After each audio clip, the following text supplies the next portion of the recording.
Asato ma satkamaya, tamaso ma jyotirgamaya, mrityorma amritam gamaya, avirāvirmayeti, rudrayatte takshinam mukham, tena mam pahi nityam. May the Divine lead us from the unreal to the real, from darkness to light, from death to immortality. May the Divine Consciousness fill our hearts and protect us. So today we begin with chapter 5 of the book. As we know, each chapter is given a name in the Gita. So the name of chapter 5 is Sannyasa Yoga, the yoga of sannyasa. Sannyasa literally means letting go, giving up. Samyak, there is a prefix sam, stands for samyak. That means totally, fully, correctly. Nyasa, giving up. So giving up totally. So that's the chapter, and we will see how that idea is developed here. The real meaning of giving up.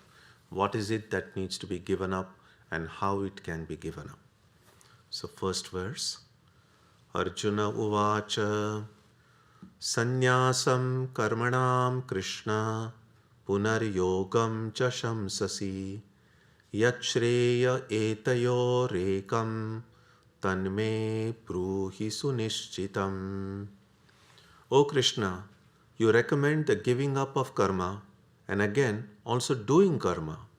Please tell me clearly which of these two is better. As we have seen that the Gita's primary teaching was given in chapter 2. And starting from chapter 3, it's almost like an extended question-answer session. And so most of the chapters after 2, they begin with a question from the student. In this case, it is Arjuna. So here he says, you recommend the giving up of karma and again also doing karma. If you see in the earlier chapter that we just finished, there was a lot of discussion about yajna. And yajna is an offering we make, and the various kinds of offerings were mentioned there. And among all those different kind of worships that are possible, Krishna ended up by saying that the teaching given in the verse 24, Brahmarpanam Brahmahavi, seeing the same divine in everything, within oneself as outside, that is the best form of yajna. It's called the yajna of knowledge. So this is always this kind of a debate or a tension that we come across throughout the Gita and in some ways in our own life. And that is doing good and being good,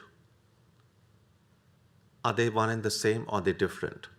Which is more important? Going out and doing something right or just seeing everything as correctly?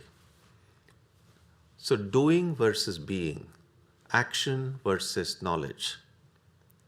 And so depending on one's temperament, sometimes people prioritize action and some others will prioritize knowledge. Now here the words knowledge and action are used in very specific senses. So what Arjuna's question here is, taking the teaching up to this point that we have seen, taking it together, Arjuna's dilemma, as we are aware, was here he is in the middle of a battlefield. The battle is about to begin and he says, I'm not going to fight. It's not the right thing for me to do. So he is having this question about doing. And the teaching that Krishna gave in chapter 2 was about you are really the self, you are the Atman, about being.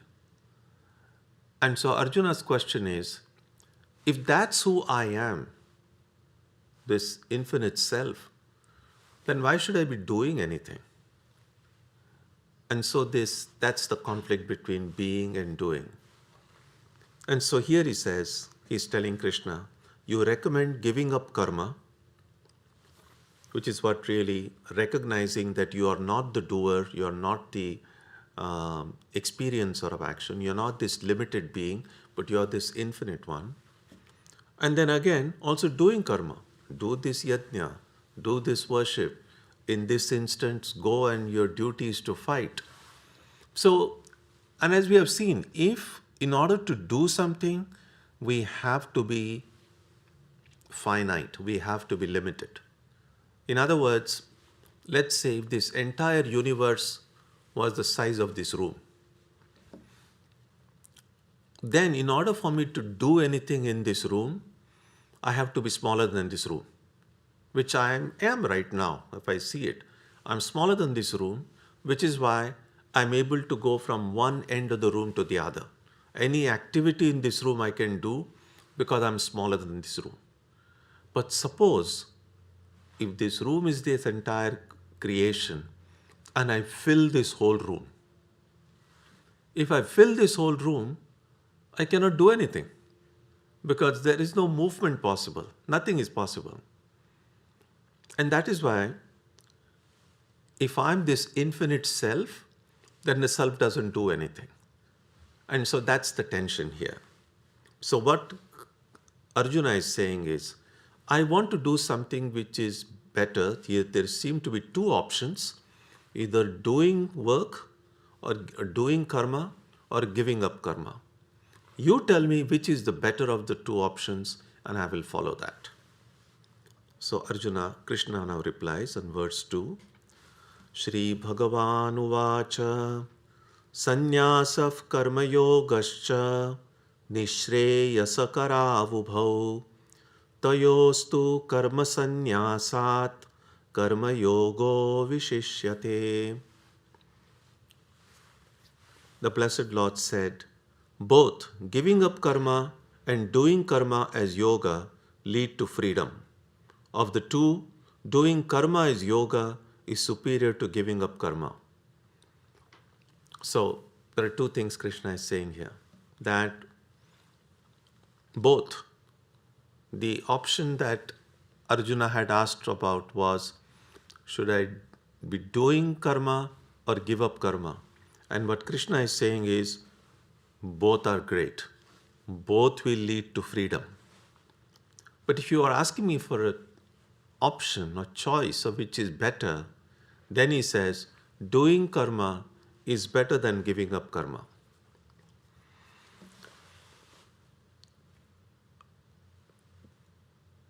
So just think about the question Arjuna asked at the beginning of chapter 3, which is a little bit similar sounding.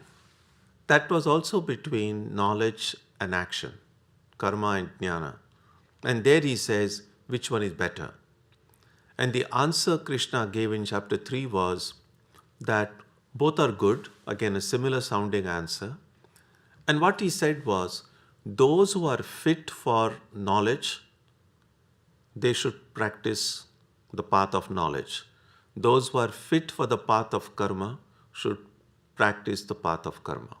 So both are very effective, but both are meant to two different types of people. So what is the meaning therefore? So how do we know who is fit for what? Now, knowledge as it is understood in the Gita means the knowledge that I am the Atman, I am this divine being.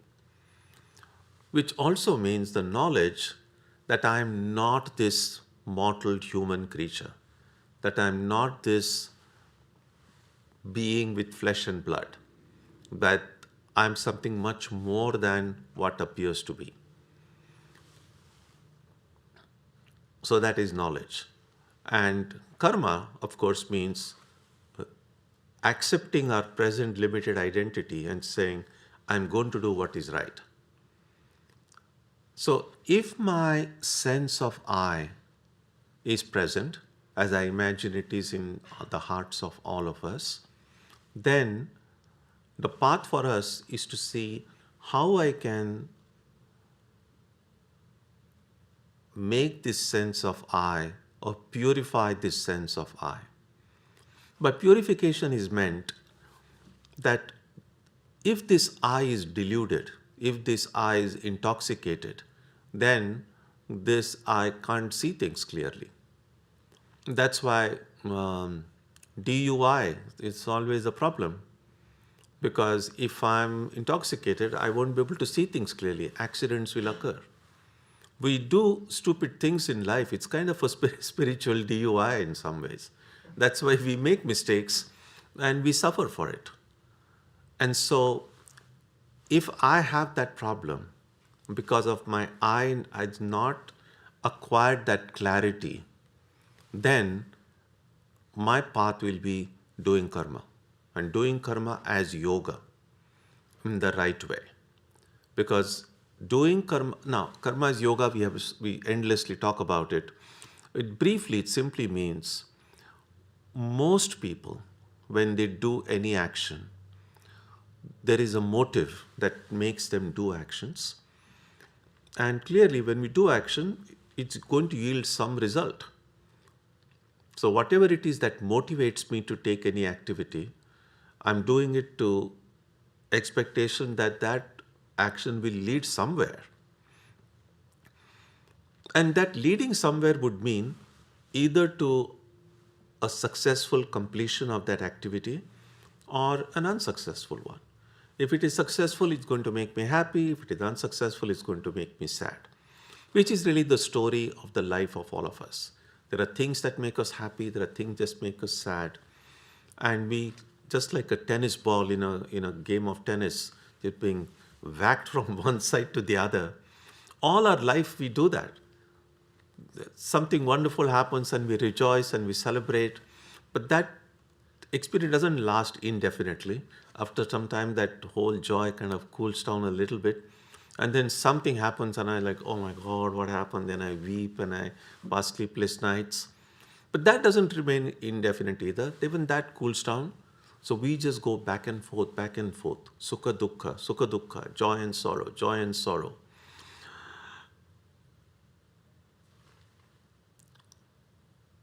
That's with most people will do that. 99% of the people will do that. Only a few people care to pause and ask, is that all? Is that what life is about? Just keep on doing things, be happy sometime, suffer other time, go back and forth, get a few successes, a few failures. That's it. And in the process get old and then one day die.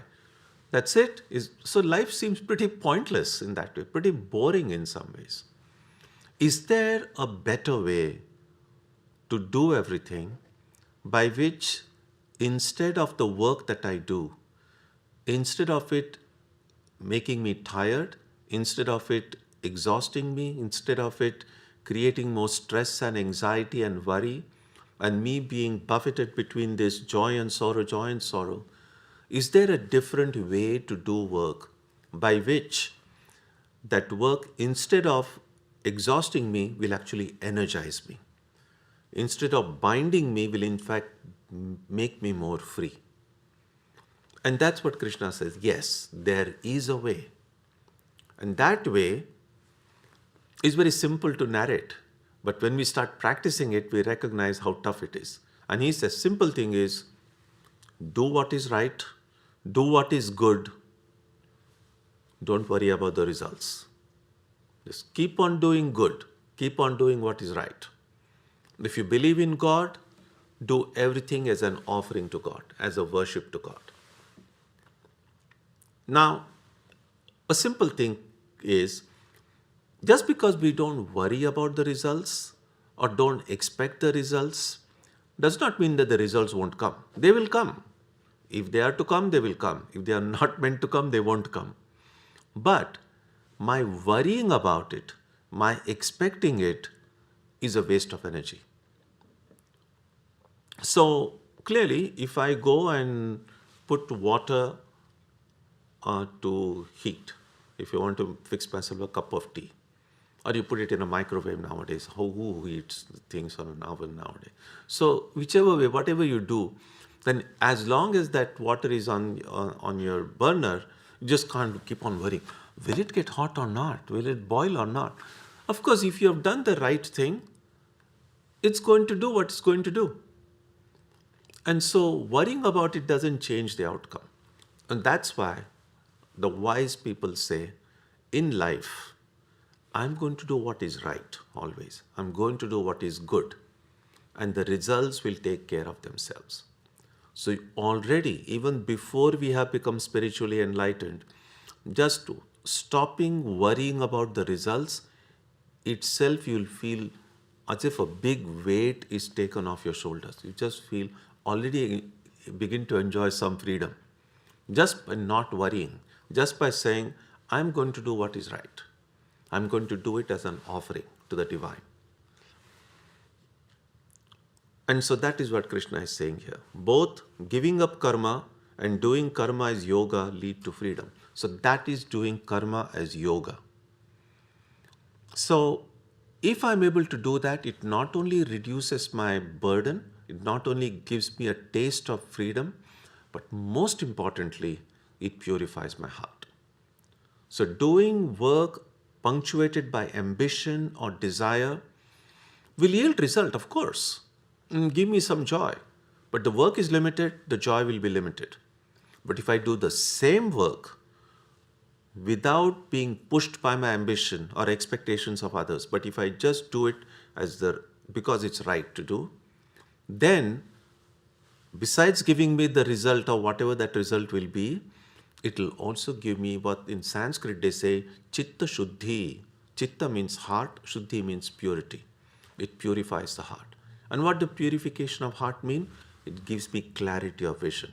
Then I'm able to see things clearly. If I'm able to see things clearly, then that makes me fit for knowledge. And really, seeing things clearly means what? Seeing clearly means knowing that I'm this infinite being. And if I'm the infinite being, of course, infinite can't do anything as I just said. If I'm filling up this whole room, I cannot move in this room. So giving up of karma doesn't have to be done. We don't have to give up. Let me put it this way. We don't have to give up work. Work will give us up. Until work doesn't give us up, we should keep on doing work as yoga. So Arjuna's question could be a question for all of us. Because we have these two ideals in the Gita, doing work as yajna, and at the same time, seeing things with clarity. And what Krishna is saying is, if we have this doubt, should I focus on jnana or should I focus on karma? If I have that question in my heart, focus on karma. That's what he means by saying, of the two, karma yoga is better than giving up karma. Because when I'm fit for giving up karma, this question will not come. I will not have to worry, should I be doing this or should I be doing that? If that doubt is there, Krishna says, karma yoga is the path for you. That's what is being mentioned here. So we saw for instance, in the life of Sri Ramakrishna, he was a priest, he was doing a ritualistic worship in the Kali temple, and he didn't say, and he was mad in his devotion for the Lord. He wanted the vision of the deity. And so he did not say, oh, getting the vision of God is the most important thing. So what is all this work? What is all this ritualistic puja? I'm not going to do all this. I'm just going to remain immersed in samadhi. That's not what he did.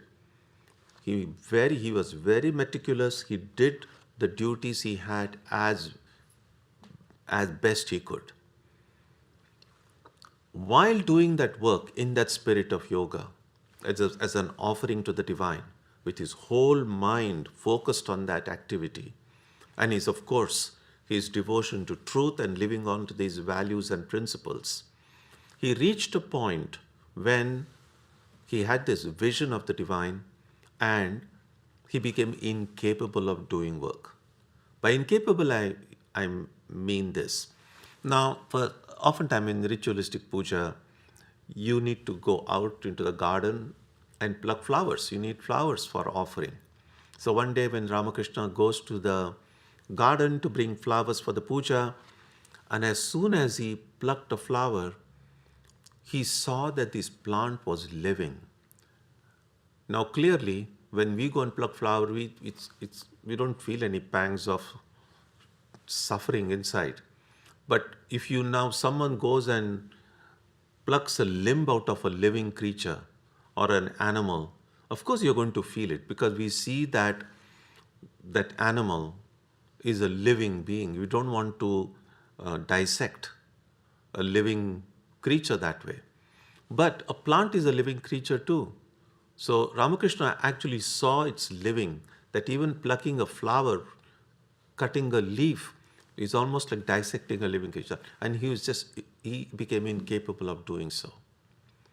So all the things that we take for granted in life, he began to see it in a very different way.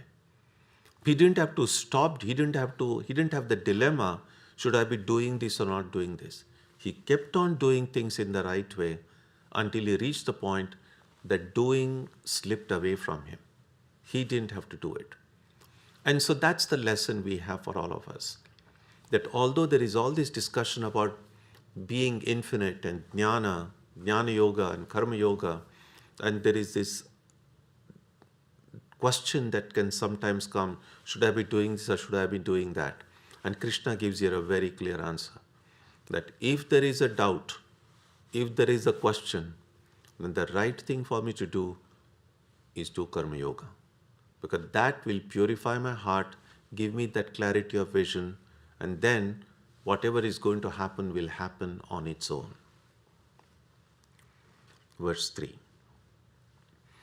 Neyasa nitya sannyasi yo na dveshti na kangshati nirdvandvo hi mahabaho sukham bandhat pramuchyate. O mighty armed, recognize the one who neither hates nor desires as a forever renunciant. Free from the pairs of opposites, such a person is easily freed from bondage.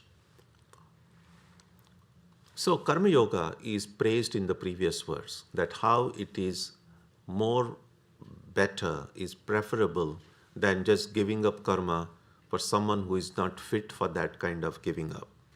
So now here Krishna says, you see, when we use the word sannyasa, and that's why this chapter itself is called Sannyasa Yoga, we often think in terms of this, the word gets most commonly used to refer to this taking monastic vows. But the literal meaning of the word sannyasa means giving up. And so what Krishna is saying here is, the one who neither hates nor desires is a forever nitya sannyasi. That person is a real sannyasi forever. So all that we need to do is to look in our heart and say, or if looking in the heart is difficult, then take a piece of paper and pen, or just on a digital, if you like to do all your writing digitally, make a list of everything that we hate in life.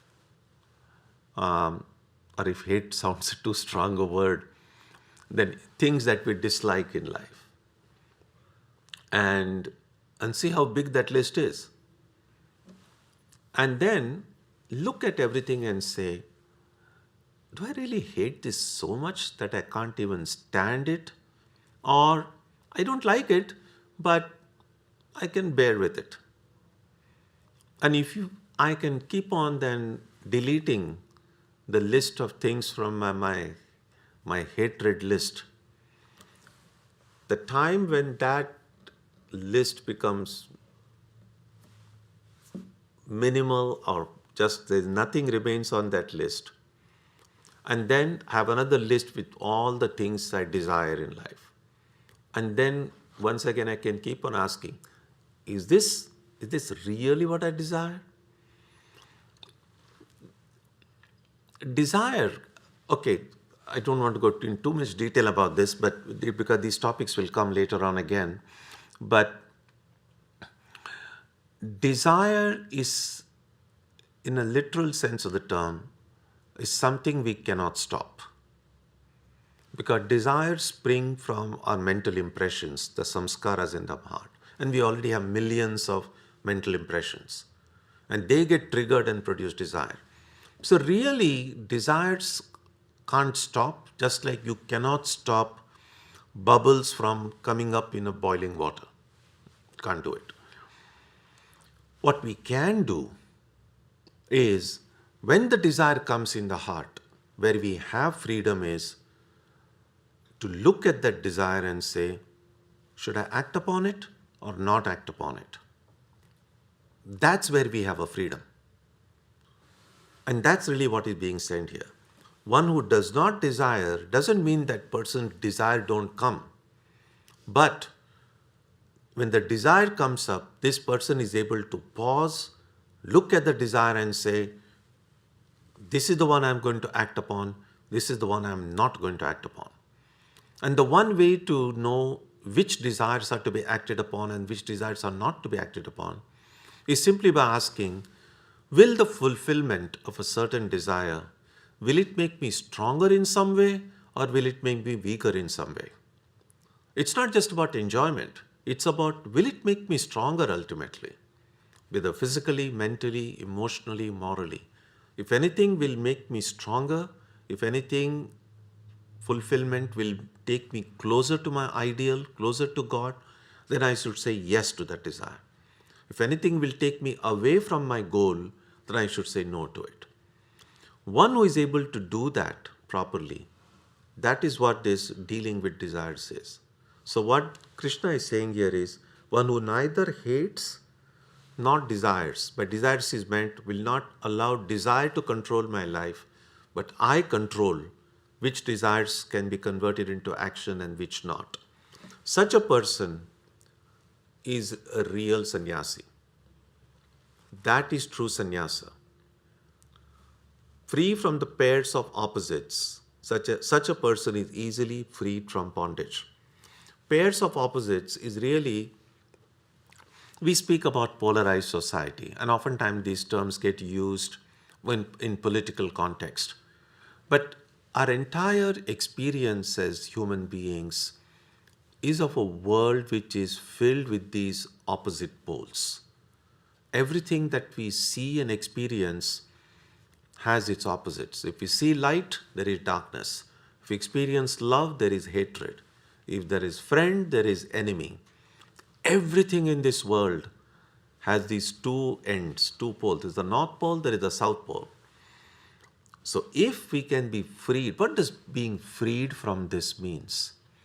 Because these pairs of opposites affect us more than we realize. Because usually, I like one, I dislike the other. I'm afraid of this, I'm not afraid of this. I love this, I hate this. If I'm able to remain unaffected by either of these two, yes, light has its qualities, darkness has its qualities. I don't celebrate only when there is light and I don't cry when there is darkness. I can say, okay, this is one thing, this is another thing. Can I remain unaffected by these? If I can manage to remain unaffected by these opposites, then such a person, free from the pairs of opposites, such a person is easily freed from bondage. Now, being freed from opposites can easily be taken to a ridiculous extreme. Because a wall we can say is freed from opposite. A wall doesn't care whether it is light or darkness. A wall is, whether I love this wall or hate this wall, the wall is unaffected. In that sense, the wall would be a truly enlightened being. So it's not in that sense that you remain unaffected. Now, all of us have a heart. There is, I think so, but there it's not like a piece of stone here. So there is a heart. So when there are good things happen, being happy is not a crime. So we are allowed to be happy. If terrible things happen, we are going to grieve. Natural. That's a very natural thing. So this is not about remain unaffected with no emotions, like a very robotic movement. That's not what is meant here. We are going to be happy, we are going to be sorry. That's natural. Not affected means that either way, whether joy or sorrow, I get so much overwhelmed by it that I become incapable of doing what needs to be done. Because sometimes both, we are excited, we become so happy, and then we say, oh, I was so rejoicing, I was celebrating, I forgot to take care of this, I forgot to take care of that. Then even joy then makes me forget my thing that I need to do. And of course, when we are depressed, when we are completely kind of down in the dump, so to speak, then of course also we forget the things that need to be done and we get overwhelmed by it. So not being affected or free from the pairs of opposites means while this up and down will keep on coming, the high tide and low tide does occur in the ocean, but the ocean is fine. It just says, okay, a few hours of high tide, a few hours of low tide. Similarly, in our lives, there'll be sometime there'll be joy, there'll be sorrow, but we remain under control. We remain as stable and strong and infinite as the ocean. That's the goal. If I can do that, that is freedom from the pairs of opposites, I can easily attain moksha. So that's very clear. Krishna says, recognize the one who neither hates nor desires as a forever sannyasi. Free from the pairs of opposites, such a person is easily freed from bondage. Sri Ramakrishna was once said that everyone has to be a sannyasi, everyone has to give up. But that giving up is primarily an internal process. It's completely internal. It's the giving up of my clinging to my own little ego. That's the most important thing.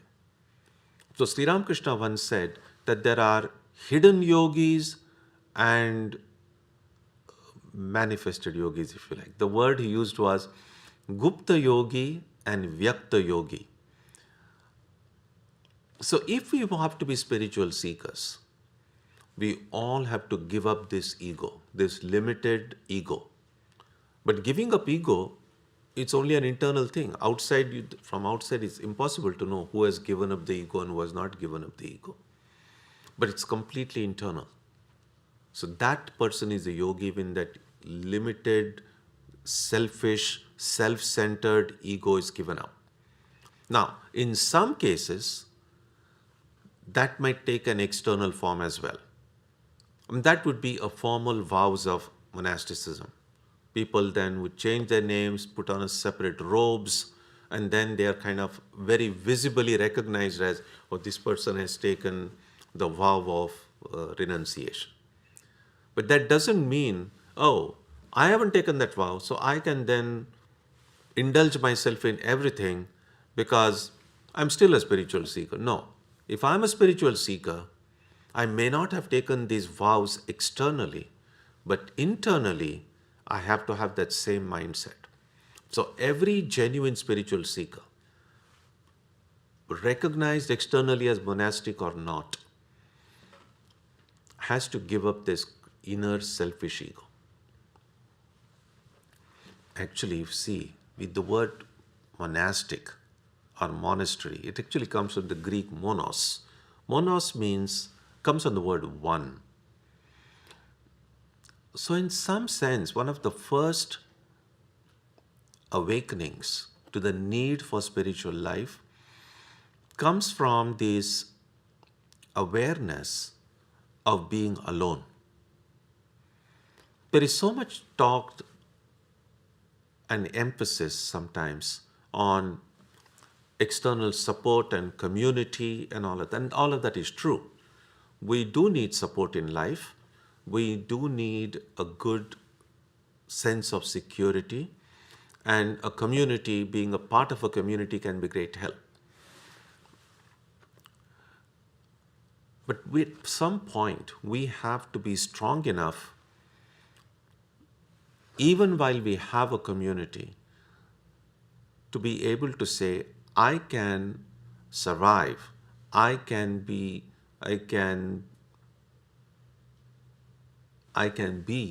even if there is no external support. That would be true independence. Because remember, the goal is freedom. And freedom means independence. And independence means not being dependent on anybody, not even on anything external. But we can take help in the beginning. Sri Ramakrishna says when you have a young plant, you just plant a seed and his plant is coming up, you need to cover it up. You need to have a fence. We have so much problem in our garden here with all these squirrels and rabbits, and we try all kinds of things to prevent them, protect our little growing plants from them. So you need that kind of protection. But then Sri Ramakrishna says that when this plant grows up, becomes like a big tree, then you don't need any protection. He said you can tie even an elephant to it. There's no problem. So in the beginning, yes, we all need support. We need external help. We need a good circle of friends, a community to help us in times of need. Yes, but this whole protections that we have, what do? We just don't say, oh, I always have this protection, so I don't have to worry. No, there is going to be a time, sometime, when these protections may not be there. They may not remain all the time. So while I have this protection, I need to make myself strong enough that if and when these protections go away, I can take care of myself. I can stand on my own feet.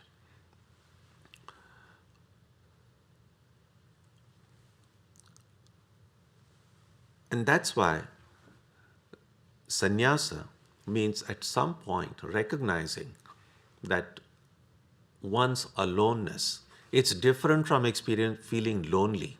Loneliness is a problem, and it's nothing to do with spirituality. But recognizing that at some level we are alone,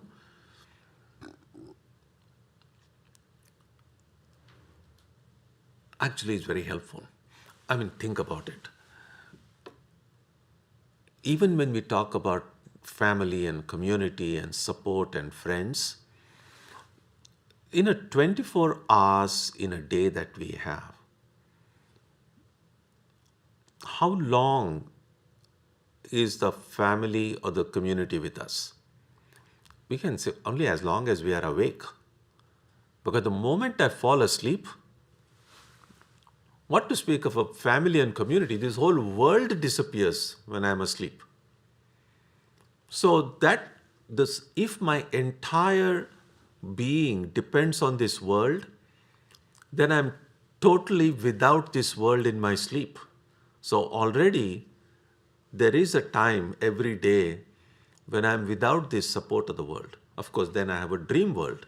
And as long as I'm dreaming, that dream world becomes my support. But none of these things remain with me continuously all the time. And so what this aloneness is actually very helpful in developing of bhakti, of devotion. Because only then we realize that everything in this creation, everything in this world will come and go. Everything is perishable. The only one who will always be with me, will never ever go away, is God, is the divine being. Then that's the only one who will be with me. The spirit of surrender, the spirit of dependence on God, more than on dependence on anything in this world, will grow. So development of bhakti, development of surrender, true surrender to the divine, becomes easier when we recognize this aloneness. But for many people, aloneness is terrifying. Just this feeling, oh no, I have this, all this is with me. They are here to support me. That feeling kind of gives us some sense of security. But spiritual life is not all the time saying things, oh, you're fine, you're wonderful. That kind of sweet talk is good, but real spirituality sometimes is meant to make us a little bit uncomfortable. It kind of shake us a little bit from our comfort zone. And I think occasionally thinking about this idea of aloneness is important. There is a very ancient text which says, no matter how close people are to you, the most that anyone can accompany you is up to the cremation ground or to the burial ground. The journey beyond that, we have to do by ourselves. Nobody can come beyond a certain point. And so if we have never even imagined ourselves to be away from all these supports in the world, then when that time will come, we'll be totally helpless. Like, oh my God, I never imagined. But if we now think that such a time will come, we don't want it to come too soon. Maybe it's far away, that's fine. But one day it'll come, and better to start practicing for it now. And that would be, again, I'm not suggesting that we leave everything and go to a forest or in a cave. That's not the solution. But inside the mind, see that I'm strong enough, that I cherish and value all the help and support I get from outside. But in the process, I want to make myself strong enough so that even if some day, on some occasion, no help is available, I won't feel totally lost. That's the idea. So when M, the recorder of the Gospel of Ramakrishna, once asked Sri Ramakrishna, because one regret he had was, he was a family man, he felt as if he could not take a sannyasa, he could not become a monk. And he somehow felt, oh, I missed my chance in life. I could not be a monk. So he asked Ramakrishna, what is it that determines who takes to monastic life and who doesn't? Who becomes a monk or a nun and who doesn't? And a more superficial answer to that would be, well, one who has greater renunciation, one who has this great spirit of vairagya, such a person will give up everything. And others, it just feels as if everyone else is like, oh, they couldn't do it. But that's not what Ramakrishna said. Sri Ramakrishna's answer was, that is the will of God. So, whether or not one formally takes the vows of renunciation is just the will of God. What is common to every spiritual seeker, monastic or not, is that they have to give up this clinging to this I. And that is what is mentioned in this verse. Such a person is Nitya Sannyasi, who gives up all hatred, gives up all desires, becomes free from the pairs of opposites. I think we'll stop here today. If you have any ideas, thoughts, comments. Yeah, Vikram. Yeah.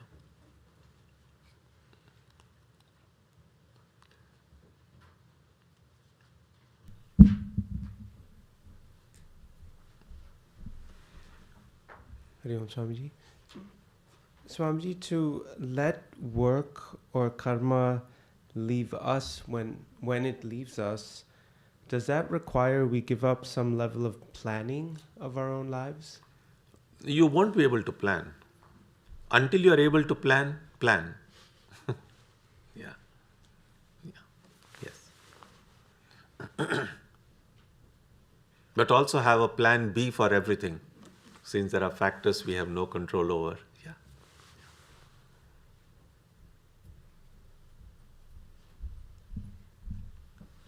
Swamiji, what does liberation, moksha, really mean? freedom from something or freedom in everything? Explain. What do you mean by that? When I say like freedom from something, I'm trying to escape. But if I am a spiritual seeker, I have to find freedom in everything. Yes, yeah, you can. I think freedom in everything sounds more closer to the meaning of moksha than freedom from something. So that's true. What it also means is that,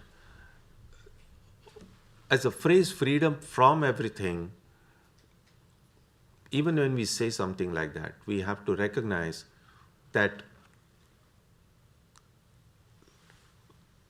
everything is not really there. One thing, one entity. When we speak about oneness, because speaking of oneness and everything don't naturally go together. If there is one, then there is no because everything just seems as if a big multiplicity. And therefore, freedom from everything or freedom in everything really means recognition of oneness. One alone exists. And however egoistic it might sound, only one exists and I am that one. That's what is, and again, although I'm pointing at the body, it really means just oneness. So even this, not just the pairs of opposites, but the distinction with I and you, I and this, all this will go away. That's the idea. Yeah.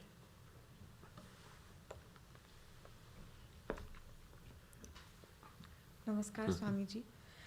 Swamiji, I've been thinking about this wastage of energy that you referenced, and also this idea that as human beings we feel emotions, but the idea is that it shouldn't overwhelm you to the point you can't complete things. Personally, for me, I do get overwhelmed, but I don't drop the ball on things too often. But that means I end up maybe burning out, but I still don't. So I guess what I'm trying to ask is, how can I discern for myself that my reaction needs to be tempered further versus, because if I don't drop the ball on anything and just keep running and doing everything despite what I'm feeling, that's still not a good metric for me to really know, how much energy am I wasting. So it's a little difficult for me to... Yeah, I mean, the idea is that, do I control my reactions or my reactions control me? Because whether we feel emotional about something or we start intellectualizing something, that's a reaction to whatever is happening either outside or the thoughts in my mind. Now, if those reactions or those responses are within my control, I'm not overwhelmed by it. But if whether it's thinking about something or feeling emotional about something, at some point I say, I want to stop it and I'm not able to stop it, then that is controlling me. I'm not controlling it. And that's why in that 4 basic practices in Vedanta, this control of the mind and control of the senses is so important. Because if we don't control them, they will control us. Then they set the agenda of what I should be doing. But if I want to, freedom really means freedom from the control that the body and mind has upon me. And so that kind of a loss of control can occur through emotions, overpowering emotions, or overpowering intellectualization. Both have their role to play. Emotions can be, when purified, can take me to the divine. Intellectualization or this very rational thinking also is very helpful. But even that rationality needs to be purified. Then it can make me see things clearly. So both are very helpful. But not purified and uncontrolled, both can then take me in a direction which will bring me more pain than joy. So, control is the operating word here. Yeah. Yeah. So we talked a lot about suffering related to wanting to do good work and suffering related to action. But I've found that there's a lot of suffering that comes from just existing and being. Like just existing and living can be very painful and scary, despite our right actions. And that's something that troubles me. And it's part of the reason why I'm here. Yeah, that's true. So sometimes it happens because of the wrong connections we might make, in a sense that the pain that I'm experiencing, the suffering that I'm experiencing, when you said despite doing the right thing,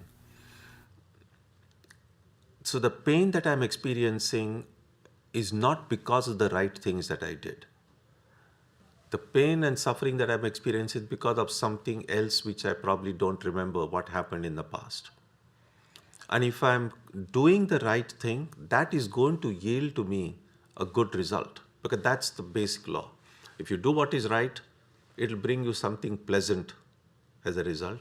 If you do something not right, it's going to bring some suffering. The problem is we don't remember all the details of everything of our past. Not just past in this life. And if you people believe in rebirth, then we have no idea what happened in our past lives. We don't even remember everything in this life itself or the past. And so things that we have done, or the thoughts that we have thought, so some of them will show up either in this life or in a future life.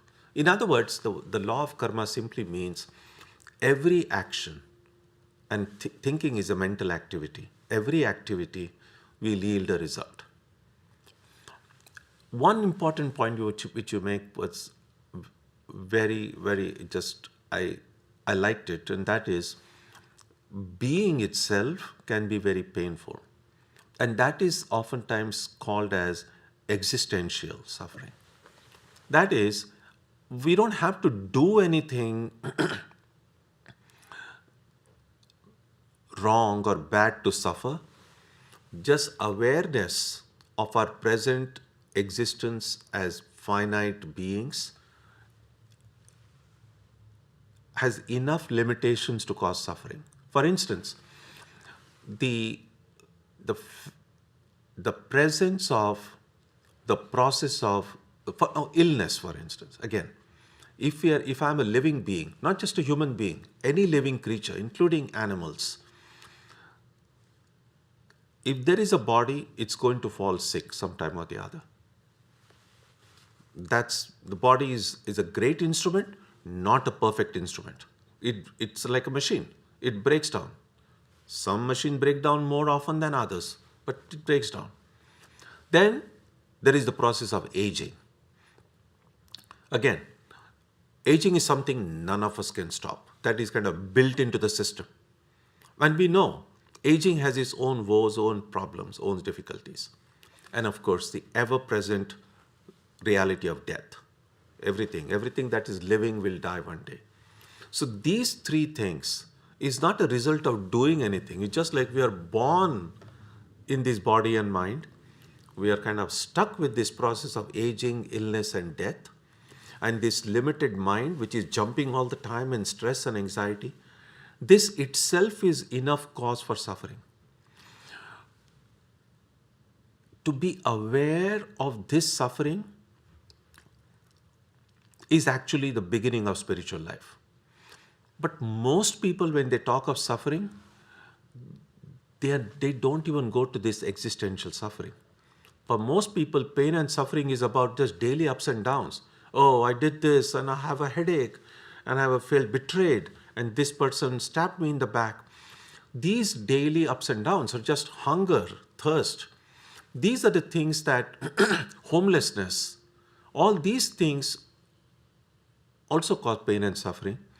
But that people are busy with that, no one has the privilege to kind of just calm down and say, wait a minute. As a foundation for all these sufferings on a daily basis is this suffering created by aging, sickness, death, and so on. The only way these other forms of pain and suffering, for instance, the suffering I have if I haven't eaten for 5 days, hunger, and we know there are parts in the world, we can reading about what's happening in Gaza and many other troubled parts of the world. People are hungry, and that's painful, that's suffering. But we know that that kind of suffering, if a person is hungry, you give food, that suffering goes away. But no food and no drink can take away my suffering, existential suffering. The illness, sickness, and death will still be there. And so, being aware of that nature tells us that there is no worldly solution to this problem. There is only a spiritual solution. And so just as there is existential suffering connected with the body and mind, there is an existential joy connected with the spirit, with the Atman, with the spiritual self within me. So if the body is perishable, the Atman is imperishable. The body can fall ill, and this truth, the divine center within me, is free from illness, free from aging, is birthless and deathless. So all that I need to do, really, as long as I look upon the body and mind as me, all the problems of the body and mind are my problems. But once I'm able to see that there is this divine reality in my heart, even that the way I'm saying is really wrong. It's not divine reality in my heart. I'm that divine reality.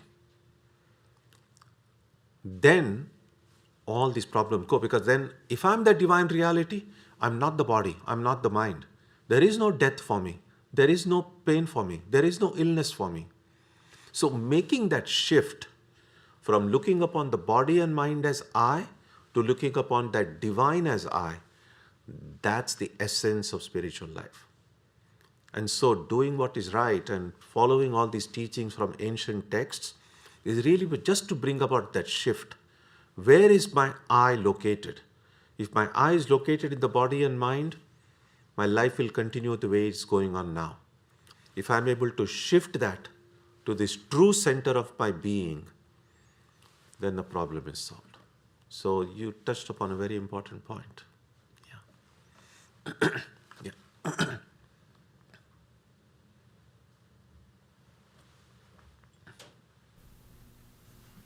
Maharaj, this thing again happened. Whenever I and Namita comes here with some emotional suffering, I get the answer here. Oh, that's good. And this morning we have been suffering emotionally, and we have been thinking, when can I go to ashrama? Oh, I'm very happy to know that. Jai Ma.